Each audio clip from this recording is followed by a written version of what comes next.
Yeah.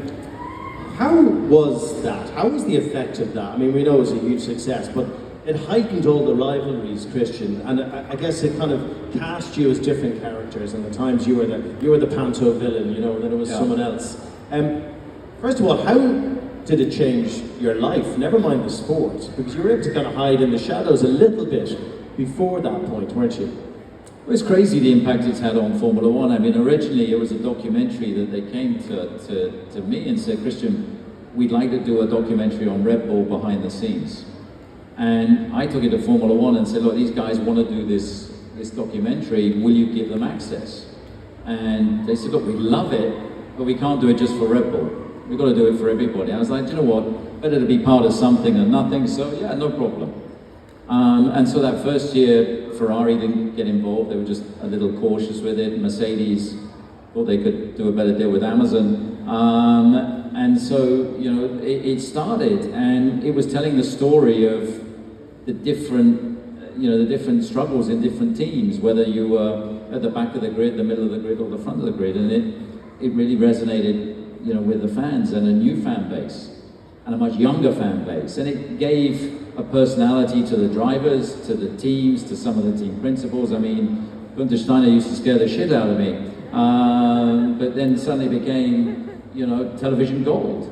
And so the second year everybody comes in. Then of course during COVID, everybody's watching box sets.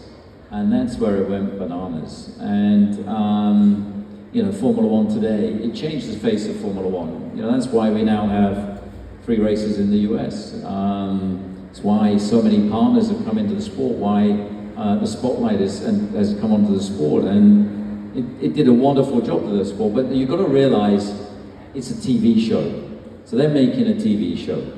And it's a bit like the Kardashians on wheels, right? So they capture hours and hours and hours of footage. And then you get to see little snips at the end of the year.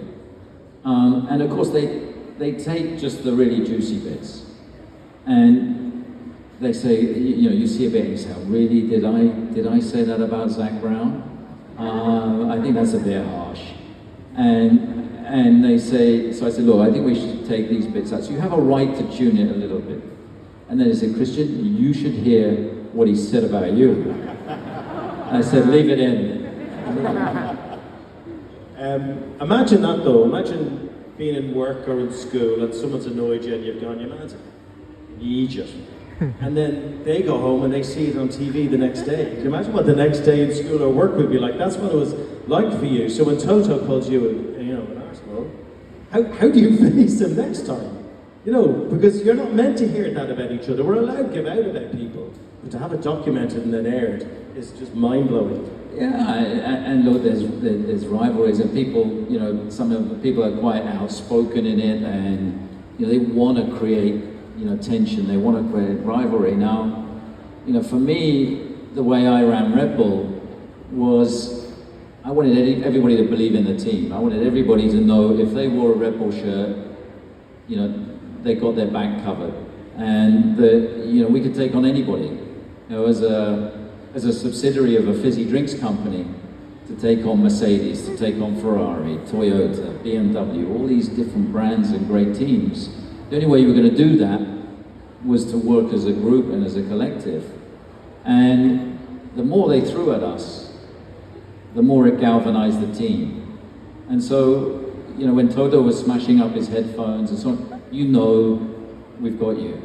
Because if you're smashing up your headphones, the people around you are going to feel it. They're going to feel that pressure and tension. And, you know, we just used it to... got in his head. To galvanize the team. And, you know, that was, you know, how we went racing and how we managed to achieve so much.